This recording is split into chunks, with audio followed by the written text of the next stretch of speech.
আলাইকুম ভাই ও বন্ধুরা, সবাই কেমন আছেন?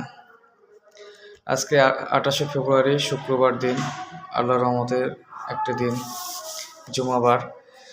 আজকে আমাদের দেশে, বাংলাদেশে সকল জল্পনা কল্পনা সব কিছু ছাড়িয়ে নতুন একটি রাজনৈতিক দল, যে দলটা মূলত 2024 জুলাই আগস্ট বিপ্লবী ছাত্র জনতার যে বৈষম্য বিরোধী ছাত্র আন্দোলন, তাদেরই একটা আপডেট ভার্সন রূপরেখায় যে দলটি গঠন হলো।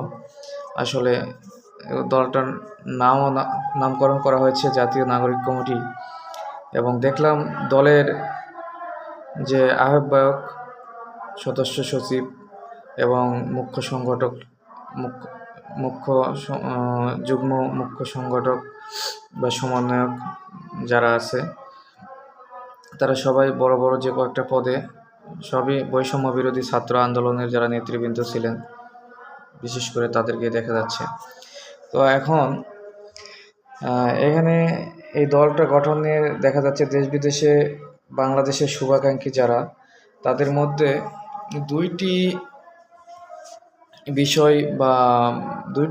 বিষয়ে মতামত ও প্রতিক্রিয়া লক্ষ্য করা যাচ্ছে। তার মধ্যে একটি হচ্ছে, অনেকেই এই মুহূর্তে এই দলটি গঠনে ছাত্রদেরকে যে কংগ্রাচুলেশন জানাচ্ছে, এবং অনেকে অনেক রকমের ভালো আশাবাদী এবং অনেক খুশি এবং প্রত্যাশা নিয়েই তাদেরকে সাধুবাদ জানাচ্ছে।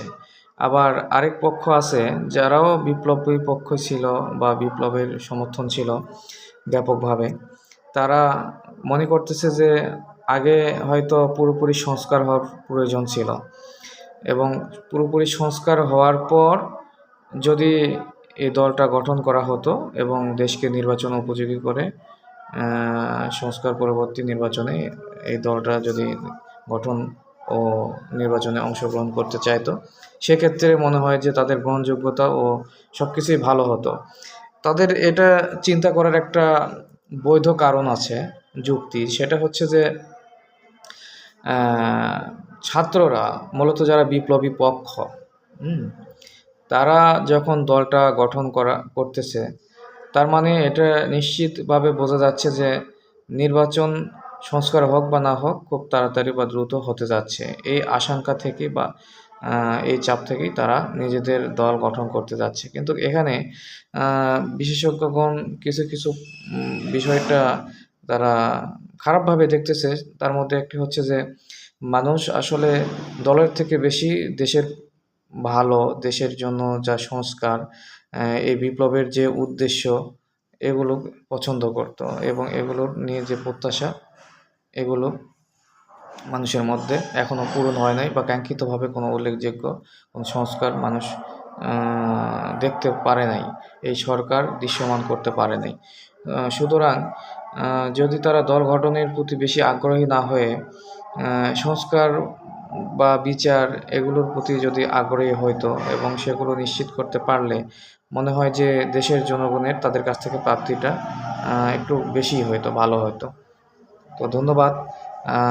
আমার ব্যক্তিগত অভিমত ও আলোচনা এর পক্ষে বিপক্ষে নিয়ে আমি যে কয়েকটা কথা বললাম।